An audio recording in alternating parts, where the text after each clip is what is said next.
Assalamualaikum students. Today we will discuss the next topic, which is strategy for routine replies and positive message. In the previous topic of this chapter, we have discussed that what will be the strategy of writing routine messages and positive messages, and what are the common examples of routine request and positive message. Now we will discuss that, and we will see that what will be the strategy for routine replies and positive message. So all the time you can cannot write the positive messages or positive messages to but sometimes you have to reply these positive messages. ये नहीं होता कि आपको हर दफ़ा जो है वो message लिखना पड़ता है to seek the information to for the action, और all the time you are not required to write a routine request or routine messages and positive message, बल्कि sometime you are in the position, आप इस position में होते हैं where you have to reply these routine request and routine and positive message. बल्कि बाज़ औक़ात आप एक ऐसी position में उस position में भी होते हैं जहाँ पर आपको उन routine request के और positive messages का reply भी लिखना होता है. So what will be the strategy for writing the routine replies and positive message? As you make a numerous request for information and action, similarly sometime you have to respond to these requests. जैसे कि मैंने अभी कहा, sometimes you have to write the replies to these positive message and you have to write a replies for these routine messages. बाज़ औक़ात आपको जो है उन रूटीन मैसेजेस के का जो है वो रिप्लाई भी लिखना होता है और उन पॉजिटिव मैसेज का जो है वो रिप्लाई भी लिखना होता है. So you are at that place when you are responding positively to a request and sending routine announcements or sending a positive and a goodwill message, you have several goals. यानी कि अगर जब आप जो है वो किसी की रिक्वेस्ट का या किसी की जो है वो किसी का जो डेली रूटीन मैसेज है या जो रूटीन मैसेजेस होते हैं हमारे पास या पॉजिटिव मैसेज होता है, जब आप उसका रिप्लाई कर रहे होते हैं तो सम टाइम जो है when you are responding, because you are responding in positively, आप एक पॉजिटिव मैसेज एक पॉजिटिव नोट लिख रहे हैं और उसको पॉजिटिवली आपने रिप्लाई करना है उस रिक्वेस्ट को. तो सेंडिंग रूटीन अनाउंसमेंट्स और सेंडिंग पॉजिटिव और गुडविल मैसेजेस, आपके जहन में जो है वो चंद बातें होनी चाहिए. You have few things in your mind. आप अपने जहन में जो है वो कुछ उन रिप्लाइज को लिखते वक्त you have several goals in your mind. You have to keep this few things in your mind. इन चंद चीज़ों को आपने अपने जहन में रखना है. वो क्या है चंद चीज़ें? Number 1, to communicate the information और गुड न्यूज़, कि आप जो है you are going to communicate that good news और इन्फॉर्मेशन. आप उस इन्फॉर्मेशन को जो है वो कम्युनिकेट, जो आपसे इन्फॉर्मेशन पूछी जा रही है आप उसका रिप्लाई दे रहे हैं. यहाँ पे जो है in this reply you are going to tell them a good news. Second thing, you are going to answer the question. Answer question, अगर आपसे कोई सवाल पूछा जा रहा है, if the message is to ask an information or to seek an information from you or to get and you are asked to take an action, तो उसमें जो है this is you need to answer the question. आपने जो सवाल का जो है जवाब देना है and you need to answer that question in a positive way, और आपने सवाल का जवाब जो है वो पॉजिटिव वे में देना है. Third thing is that you need to provide all required details. आपसे जो रिक्वायर्ड डिटेल्स, जो डाटा आपसे पूछा जा रहा है, you are supposed to deliver, you are supposed to provide all related details. आप जो है आपसे एक्सपेक्ट किया जाता है कि आपने वो तमाम तर जो आपसे डिटेल्स पूछी जा रही हैं, you are supposed to tell all these details, you are supposed to provide all these required details. And the fourth thing is that leave your reader good impression of you and your firm. और इसका purpose ये है कि आपने अपना और अपने जो फर्म है, आपकी जो ऑर्गेनाइजेशन है, आपने उसका एक पॉजिटिव जो है वो इम्पैक्ट और एक पॉजिटिव इमेज जो है वो पोर्ट्रे करना है. So you are required that you are going to leave a good impression of you and your company as well. So these are the 4 goals which you usually keep in your minds while writing the replies of these positive messages and these routine messages. जब आप इन routine messages और इन positive messages का जो है वो reply लिख रहे होते हैं, तो आपने इन चंद चीज़ों को जो है वो जहन में रखना है. वो चंद चीज़ें क्या हैं? I repeat, number 1 is that to communicate, कि आप you are going to communicate the information or a good news. Number 2, answer questions. You are going to answer the questions which is asked from you. जो आपसे सवाल पूछा जा रहा है उसका जवाब देने के लिए you are supposed to tell the answer, you are supposed to give the answer. Third thing is that you need to provide all the required details. जो आपसे डिटेल्स पूछी जा रही हैं आपने वो तमाम डिटेल्स जो है वो प्रोवाइड करनी है. The fourth thing is that you should leave a good impression of you and your firm और your organisation. So these are the 4 goals which you need to keep in your mind while writing the while writing the reply to these positive routine messages. The next thing is that readers receives routine replies and the positive message will similarly be interested in what you have, will somehow, यानी कि जो readers होते हैं जब उनको ये routine replies और positive message जो है वो मिलते हैं तो विल जर्नली भी इंटरेस्टेड, तो आमतौर पर इस चीज़ में इंटरेस्टेड होते हैं कि in what you have to say, कि आप क्या कहने जा रहे हैं. So that is why you always use a direct approach. तो इसमें आप जो है स्ट्रेट अवे जो है वो जो बात पूछी जा रही है सिर्फ उसका स्ट्रेट अवे जो है जवाब देते हैं. So it means that you use the direct strategy, you choose the direct approach.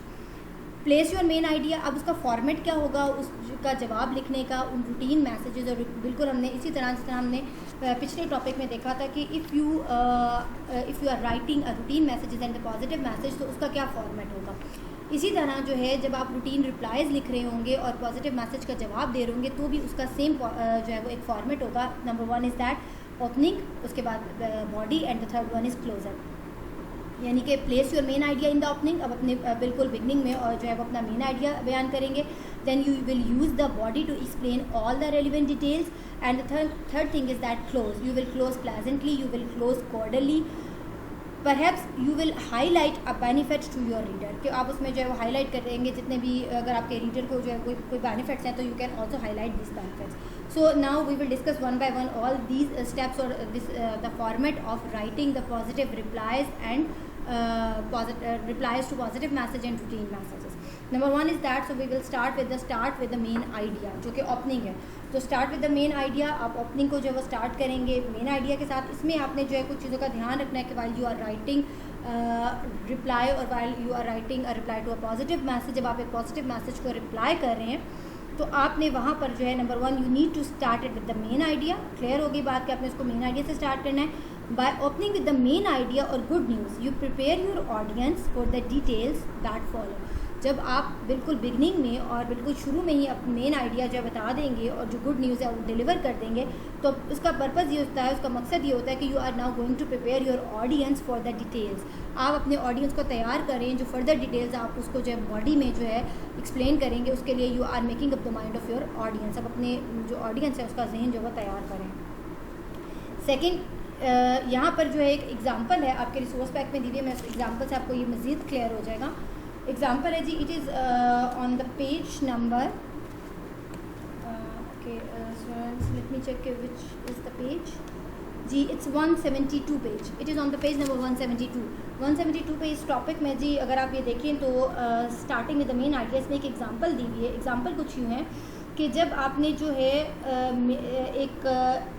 एक मैसेज का जवाब जो है वो लिखा है, उन्होंने कह रहे हैं कि I am pleased to inform you that after careful consideration of a diverse and talented pool of applicants each of whom did a thorough job of analyzing Trask Halton Pharmaceuticals training needs, we have selected your bid. ठीक है जी. अब ये देखें, अब इसमें जो है ये ओपनिंग की बात हो रही है कि they are replying to a positive message, routine message. वो एक रूटीन मैसेज का जवाब दे रहे हैं, लेकिन उन्होंने ओपनिंग जो है वो इतनी ज़्यादा कॉम्प्लिकेटेड कर दी है, तो इसकी बजाय जो है आपने इसको कॉन्साइज़ करना है. ओपनिंग को ब्रीफ होनी चाहिए, क्लियर होनी चाहिए, कॉन्साइज़ होनी चाहिए. उसमें सिर्फ आपने जो है वो इरेलीवेंट डिटेल्स देने की ज़रूरत नहीं है. You just right a main idea. मिसाल के तौर पर instead of writing this you can write it like this. Trask Halton Pharmaceuticals has accepted your bid to provide public speaking and presentation training to the sales staff. तो that's enough कि आपने पहला जो main idea था आपने you have to start with your main idea. लेकिन जब आपने मेन आइडिया देना है तो इसमें आपने एक चीज़ का ध्यान रखना है कि make your opening clear, brief and concise.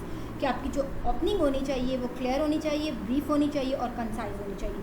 अभी जो मैंने आपको एग्जांपल बताई इसमें अगर आप देखें जो पहले वाली एग्जांपल है जिसमें मैंने आपको ये पूरी डिटेल पढ़ी कि instead of writing this you can also write it like this. अगर आप बुक में देखेंगे तो आपको बुक में भी क्लियरली एक तरफ उन्होंने लिखा हुआ है कि इसकी बजाय जो है आप इसको इस तरह से लिख सकते हैं, कंसाइज और प्रिसाइज वे में.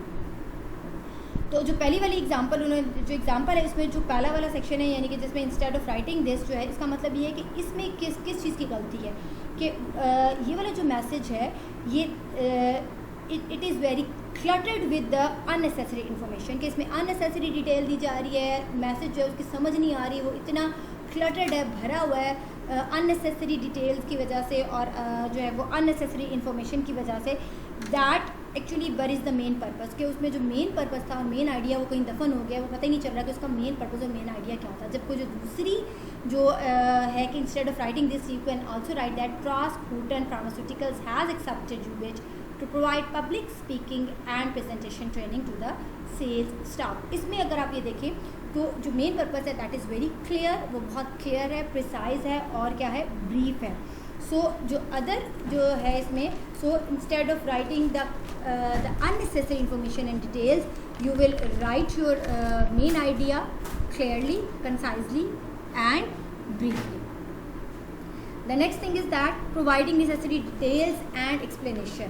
तो वो आपने जो बाकी की डिटेल्स मैंने भी आपको जो फॉर्मेट बताया उसमें सबसे पहले ओपनिंग थी, फिर बॉडी थी और थर्ड वन क्लोजिंग थी। तो बॉडी की बात हो रही है, बॉडी में आपने जो है क्या प्रोवाइड करना है, you need to provide all necessary details and explanation in the body of your message.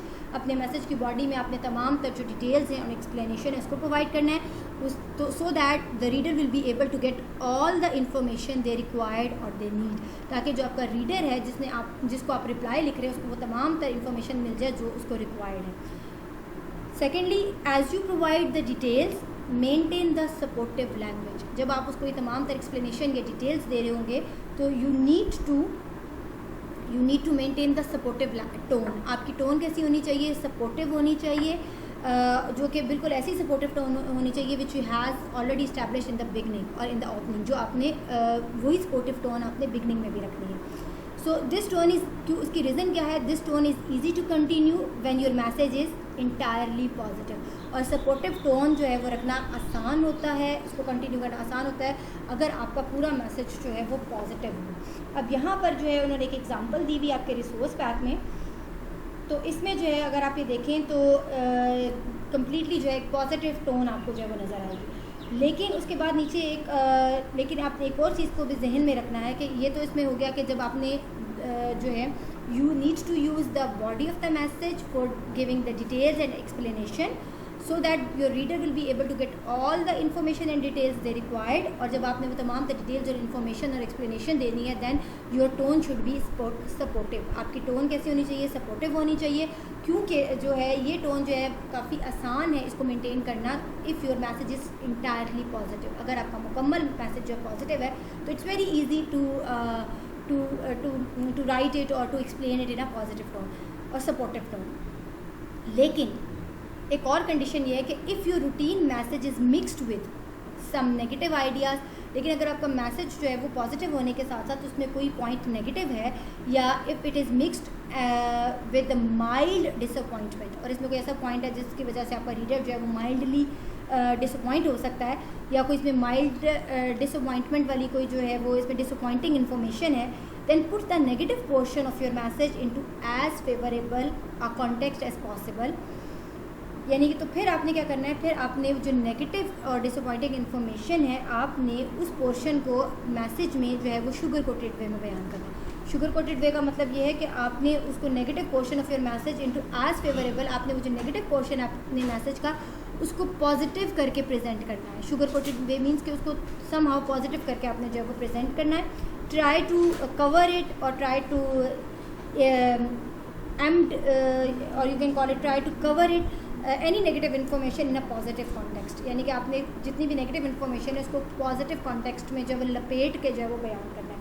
ठीक है, तो ये दो बातें इसमें हमने डिस्कस की। अगर तो आपका मैसेज इंटायरली पॉजिटिव है then it is very easy, then you can easily keep the supportive tone if your message is completely positive। But if your message is mixed with some negative points or if it is mixed with any disappointing information, then जो उसमें जो negative portion है message का उसको आपने try to present it in a positive way, try to present it in a positive context। तो आपने उसको जो है positive way में positive context में जितना as far as possible for you, जितना आपके लिए मुमकिन हो सके आपने उसको positive way में जो है वो एक्सप्लेन करना है। अब यहाँ पे एक एग्जांपल दी हुई है कि इंस्टेड ऑफ, एग्जांपल है जी, no we no longer carry the sports girl line of sweaters. No we no longer carry the sports girl line of sweaters. यानी कि एक कोई डिपार्टमेंटल स्टोर है या कोई कंपनी है या कोई ब्रांड है वो ये कह रहे हैं कि हाँ हमारे पास जो गर्ल्स के स्पोर्ट्स गर्ल्स के जो स्वेटर्स हैं वो अब मज़ीद अवेलेबल नहीं है. So this is a very disappointing information. तो अब इसको आप शुगर कोटेड वे में या इसको आप मैक्सिमम पॉजिटिव कॉन्टेक्स्ट में कैसे लिख सकते हैं. तो जो आपकी नेगेटिव पोर्शन होगा मैसेज का उसको आपने कोशिश करनी है कि जितना मैक्सिमम आप उसको पॉजिटिवली जो है वो एक्सप्लेन कर सकें. तो instead of writing this straight away बजाय इसके कि आप ये लिखें कि no we no longer carry the we no longer have the sports girl line of sweaters, you can also write it like this. आप इसको इस तरह लिख सकते हैं कि the only Olympic line has replaced The only Olympic lines has replaced the sports girl sweaters you asked about. Olympic features a wider range of colors and size are more contemporary styling. यानी कि आपने जो है negative बात भी convey कर दी but in a sugar coated way, लेकिन आपने उसको पॉजिटिव मैक्सिमम पॉजिटिव कॉन्टेक्स्ट में जो है वो आपने उसको you can also write it like this. आप इसको इस तरह से लिख सकते थे. यानी कि बजाय इसके कि वो ये कह रहा है कि सीधा स्टेट अवे वो कह रहा है कि जी हमारे पास अवेलेबल नहीं, वो ये कह रहा है कि the new Olympic line has replaced, कि नई ओलंपिक लाइन ने उसको रिप्लेस कर दिया स्पोर्ट्स गर्ल के स्वेटर्स को, जिसके बारे में आपने पूछा था किससे रिप्लेस किया है, नए कलर्स नए साइजेस और नए स्टाइलिंग से. तो इससे जो कस्टमर है वो थोड़ा सा उसमें एक क्यूरोसिटी होगी कि वो देखे कि नया क्या आया. ठीक है जी. तो ये इसमें एक अपने ध्यान रखना है. Third thing is that ending with a courteous closure. Courteous close आपकी एंडिंग वो जो फॉर्मेट में थर्ड पार्ट है कि एंडिंग की तरफ के ending should be pleasant courteous. The close of routine replies in the positive message is usually short and simple. आमतौर पर जो पॉजिटिव मैसेजेस का जो रिप्लाई होता है, रूटीन मैसेजेस का पॉजिटिव मैसेज का जो रिप्लाई होता है वो शॉर्ट होता है और सिंपल होता है. Because you are living things on a neutral और पॉजिटिव नोट, क्योंकि उसमें आप चीज़ों को ख़त्म कर रहे होते हैं पॉजिटिव नोट पर, न्यूट्रल नोट पर. तो दैट इज़ वाई जो उसकी एंडिंग होती है या उसका जो क्लोज़र होता है रूटीन रिप्लाईज और रूटीन और पॉजिटिव मैसेज का, वो क्या होता है यूजुअली शॉर्ट होता है और सिंपल होता है. ऑफन और इसके लिए you can simply say thank you, और often a simple thank you is all you required. आप उसको you can end your message, you can end your routine message और positive message with the note of thank you. Thank you के note के साथ आप उसको end up कर सकते हैं. And secondly if follow up action is required, अगर आपको ये लगता है कि इसके बाद कोई फॉलो अप एक्शन रिक्वायर्ड है और एक्सपेक्टेड है, देन यूज़ द क्लोज. तो फिर क्लोजर में you will tell the end you will identify that who will do that and who will take the action and well the action will be taken और will be take place. अगर आपको लगता है कि इसका कोई follow up action है या आपसे कोई पूछा जा रहा है उस पॉजिटिव मैसेज में कि क्या डेट होगी इस पे एक्शन लेने की, या कुछ भी जो है उसमें अगर कोई मज़ीद फॉलोअप की जो है वो रिक्वायरमेंट है, तो जो फॉलो अप एक्शन है that is required and expected. So then you will write you will use the closure. तब आप क्लोजिंग में क्या लिखेंगे, क्लोजिंग में आप ये आइडेंटिफाई करेंगे और बताएंगे कि हु विल डू दैट, कि कौन सा जो है वो कंसर्न्ड पर्सन है, और who will do that and who will take the action and when the action will take place. So this is the strategy for writing routine and positive messages. अब जितना हमने लेक्चर पढ़ा मैं आपको उसको precise करके बता देती हूँ. हमने उसमें क्या देखा, सबसे पहले हमने देखा कि ऑल द टाइम जो है आपको जो है all the time you are not in the position to write routine messages और positive message, but some time you have to reply this routine messages and positive message. बाज़ औक़ात आपको in positive messages का जो है वो reply भी करना होता है और रूटीन मैसेजेस का जो है वो रिप्लाई भी करना होता है. उसके लिए जो है while replying to these positive messages और routine messages you should have several goals in your mind. वो क्या 4 गोल्स थे? टू कम्युनिकेट द इंफॉर्मेशन और good news, answer the question, provide all required details and leave your reader good impression of you and your company.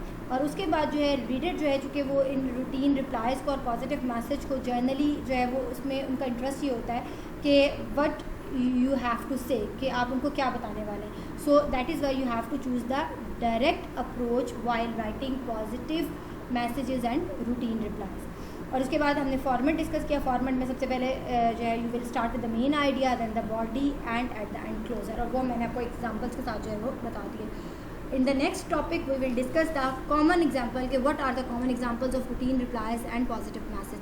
Similarly जैसे हमने discuss किया था, हमने पहले जैसे डिस्कस किया था कि जो है जब आपने रूटीन मैसेजेस और रूटीन रिप्लाइज लिखे थे तो उसकी कॉमन एग्जांपल्स क्या थी. उसकी कॉमन एग्जांपल्स में भी आपने देखा था आस्किंग फॉर एक्शन और information, asking for recommendations, claims and request adjustment. तो इसमें भी अब जब आप रिप्लाई लिखते हैं तो तब भी यही 3 चीज़ें आती हैं, यही 3 कैटेगरीज आती हैं, लेकिन स्ट्रैटेजी थोड़ी जो है वो डिफरेंट होती है. We will discuss it in the next class. Thank you.